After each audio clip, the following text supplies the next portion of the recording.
Hi, YouTube, Global Caregiver TV here once again. Let's start a series about how we're going to fix the long-term care system. I would prefer to see this conversation and this action not remain in the hands of lobbyists, politicians, and academics and pontificators, people who have just are not always as honest as we'd like them to be. There are a million articles across social media, very disingenuous in my opinion, and that's not being judgmental.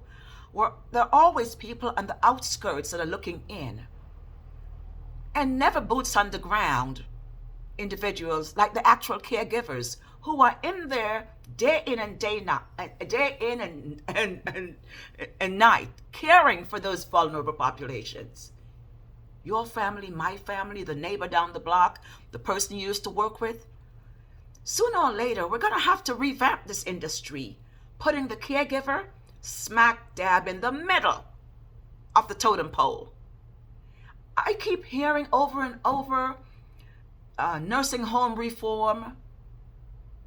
Hello, there could be no nursing home, no care homes, no Alzheimer's facility, no SNF facilities, no step downs without the caregivers.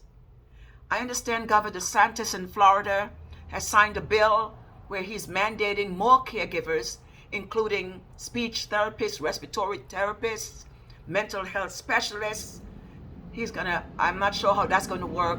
So there would be more staffing in care facilities. We know that one CNA sometimes have 13 clients or patients on any given shift. That's not sustainable.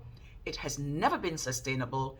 Hence, we saw the disaster during the pandemic, where not just patients and the elderly perished pretty much lonely, alone without the loved ones, but many caregivers also died across the world, not giving enough PPEs, not giving adequate pay.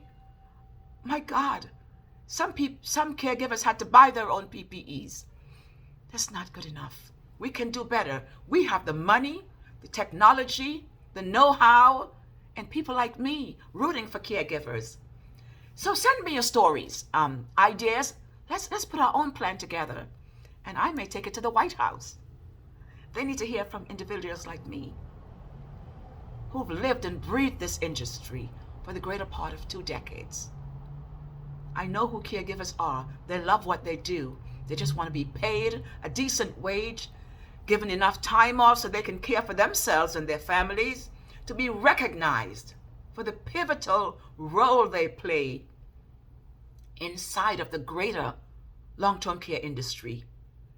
And many times they're marginalized within the industry also from those other people, doctors and the RNs and therapists, people who just see them as helpers. So there's prejudice within the system itself. But caregivers are very competent individuals. They want to do what they do. We need to provide them with more education, which will support them, so they're not leaving the industry in droves, preferring to go work at Walmart. Many caregivers are telling you they can't live on the pay that they make. They don't have life insurance. They don't have medical insurance. And many of them qualify for government assistance, food stamps, subsidized housing. Go figure. Now, let's get our priorities straight and start supporting caregivers because we're going to need them more and more. The world needs them more and more. Signing off, I'm Beverly, the Global Caregiver, San Francisco, California. I look forward to hearing your ideas, your input, and suggestions. It looks like we're going to be the ones to fix this, right? See you guys again.